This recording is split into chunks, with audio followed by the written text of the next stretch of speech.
Okay, in this video we're going to continue on with looking at convexity, and we'll start with kind of zeroing in on this bond that we've got a picture of here and look at changes in interest rates and kind of where convexity comes into play. So if we take the convexity of a bond into account, it allows for a more accurate price estimation for changes in interest rates. With only duration, we're always going to be off in our price estimation. We're always going to underestimate, by the way. And the error grows the bigger the change in the interest rates. So what I want to look at here in Excel, we're going to switch to it in a second. We're going to see the changes. If we start at 8% and we move 400 basis points down and 400 basis points up, and see the magnitude of the error in our price estimation just from using duration. So let's go to Excel real quick. And you can see here I've got the price yield graph here, and I've started off at 8%. Because it's an 8% coupon bond, that it hits at exactly $1,000. It's going to be par value. This tangent line here, you can see, is basically that's the duration of the bond at 8%. So if we move from an 8% yield to maturity down to here to 4%, we would estimate the price based on duration at this point right here slightly below $1,500. In actuality, the price is much closer to halfway between $1,500 and $2,000. Let's just call that roughly $1,750. So if we only estimate the price change based on duration, we would underestimate the price by the amount of this error here, which would be several $100s. So duration by itself is missing the boat. Taking convexity into account helps us to better estimate the price changes based on changes in interest rates.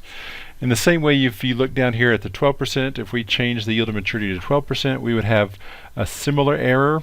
We're going to be underestimating the price of the bond based on that increase in interest rates.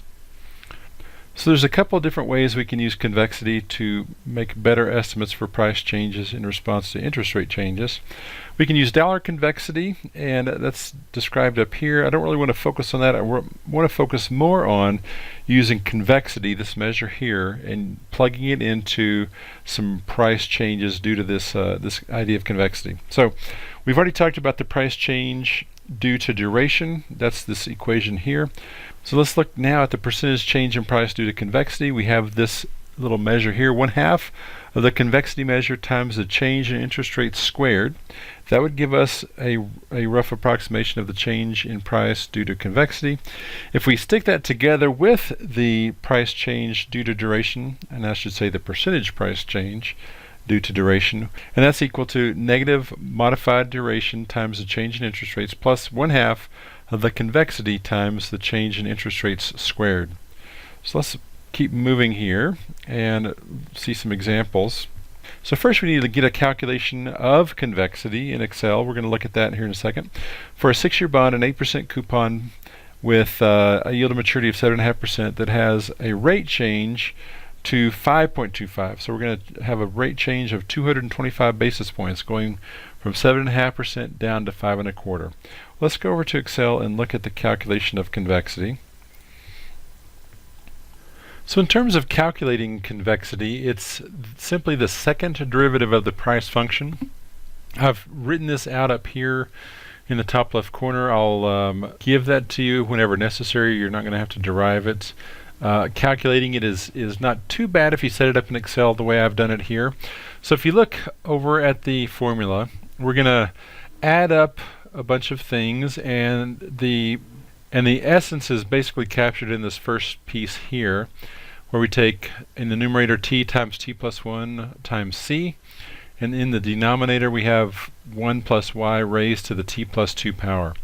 So over here what I've got is in column A, I've got basically the denominator 1 over 1 plus y raised to the t plus 2 power.